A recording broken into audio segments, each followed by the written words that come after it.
gadaa bilisummaa gadaan difannootti gadaa tokkummaa wal waamne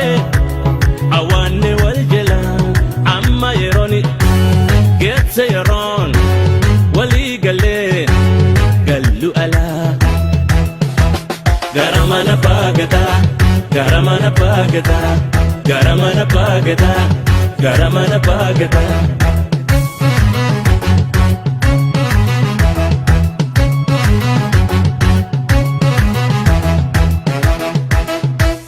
maqaan keenya tokko gatiin nu waamanii uleenis teekumaa gatiin nu dhaananii nu galteetti dubbiin argine hubanne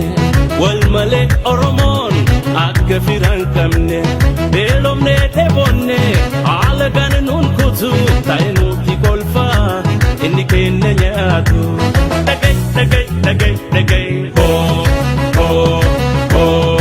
hoo deeti lafaa ka'ii ati keroon biyya diina jalaa baatuufi qabsoon oromiyaa damboo batuu jira mallatoon mudate ilmaan haadhaa abbaa harki wal qabate ololli nu diigu alagaan hafarsu bakka amma geenne duuba nu deebisu ibiddoo fi qabsiisen deebi'a akka gubatu ta'uu kee garsiisi sanyii waaqa guutu ta'uu kee garsiisi sanyii taaddee birruu ta'uu kee garsiisi sanyii jaarraa jabdu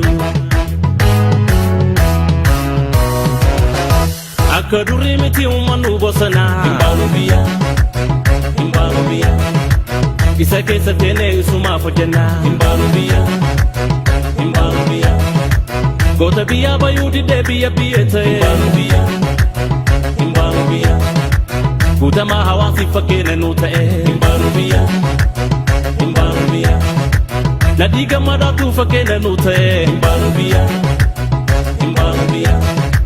gishuu jaarraatitu fakkeenya nu ta'e himbaalu biyya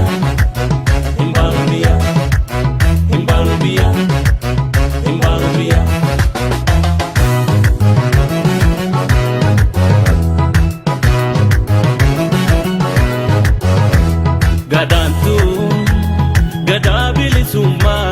gadaan difannootti gadaa tokkummaa wal waamne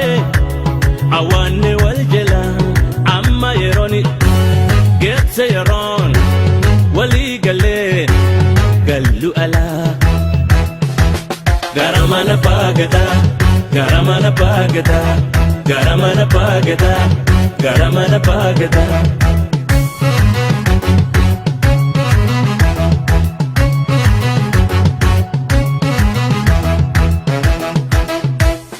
ifaneerra rakoon jennee biyyaa bayuu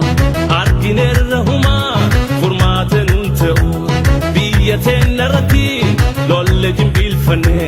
diin ofirraa kaamnaan qabsoon injifanne warra hireen fuute baafte biyyaa guutuun beekumsaaf diinagdeen akka nuu birmaatu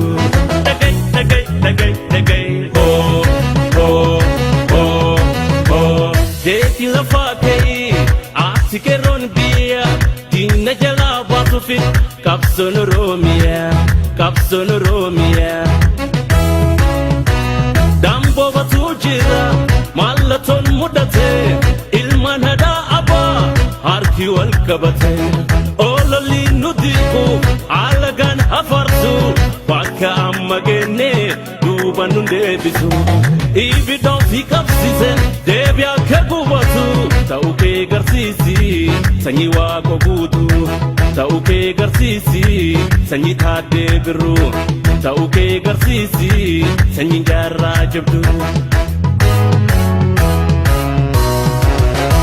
akka durii miti uummannu bosonaa